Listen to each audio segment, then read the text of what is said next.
చూడండి, శ్రీమాత్రి నమః. గారెలు, అల్లం గారెలు వేసుకుందామండి. కొంచెం ఇలా తడి చేసుకుని చేత్తోని వేసుకోవాలమ్మా. చూడండి వేస్తున్నాను.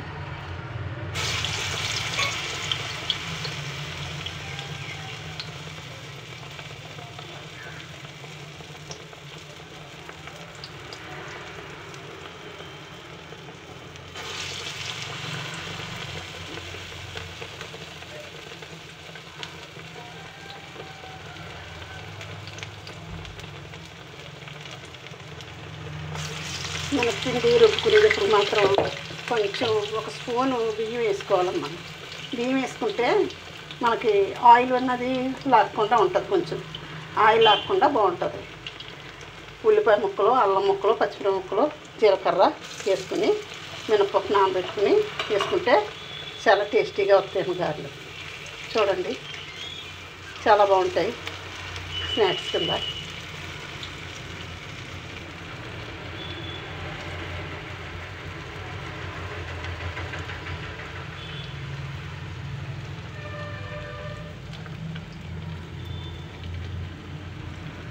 అల్లం గారెలు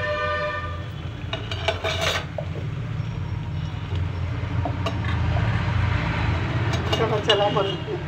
చూస్తుంటేనే తన బుద్ధి అవుతుంది. రొంప చేసిన, వర్షం వచ్చిన ఇలా వేసుకుంటే చాలా బాగుంటాయి.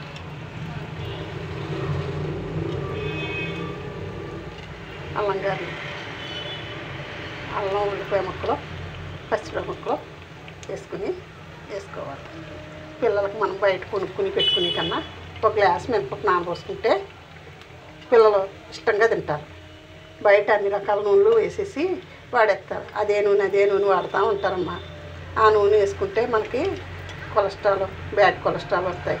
బాగుండదు. మన ఆరోగ్యం కూడా పాడు చేసుకోవాలి. మనం తినేలాగా తినాలి. చూడండి, ఆఫీస్కి వెళ్ళే వాళ్ళకైతే కుదరదు కానీ అమ్మ, మమ్మీయో, నానమ్మ, అమ్మమ్మ చేసి పెడితేనే తింటారు. ఇలాగా వెళ్ళి కంప్యూటర్ దగ్గర కష్టపడి వచ్చిన వాళ్ళకి ఏం తెలుస్తుందమ్మా? కుదురుతుందే ఇలా చేయడానికి. 2 రోజులు సెలవు ఉంటుంది వారానికి. ఆ 2 రోజుల్లోనే రెస్ట్ తీసుకోవాలని ఉంటుంది.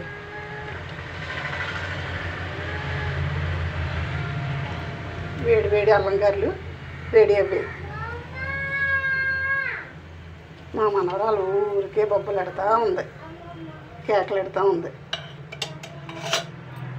కట్టేస్తున్నాను. రెడీ అయిపోయి చూడండి, వేడి వేడి అల్లం గారెలు రెడీ. మీకు నచ్చితే లైక్ చేసి, సబ్స్క్రైబ్ చేసి, షేర్ చేయండి. నా ఛానల్లో చూస్తున్న వాళ్ళందరికీ ధన్యవాదాలండి. నా ఛానల్ బాగానే ఆదరిస్తున్నారు. కొంచెం లైక్లు కొట్టి మెసేజ్లు మాత్రం పెట్టండి, కామెంట్స్ పెట్టండి. తెలుగులోనే పెట్టండి. నాకు ఇంగ్లీషు తక్కువగా వచ్చు, ఇంగ్లీష్ రాదు. తెలుగులో కామెంట్స్ పెట్టండి, నేను చూస్తాను. సరే అండి, ఉంటానండి. శ్రీమాత్రి నమః. శ్రీమాత్రి నమః. శ్రీమాత్రి నమః. ఉంటానమ్మా. శ్రీపీఠం మా తల్లికి శ్రీమాత్రి నమః. వారాహి అమ్మవారు నవరాత్రులు జరుగుతున్నాయి కదా, వారాహిదేవికి కూడా నమస్తుభ్యం, నమస్తుభ్యం, నమస్తుభ్యం. ఓం శ్రీమాత్రే నమః. ఓం శ్రీమాత్రే నమః. ఓం శ్రీమాత్రే నమః.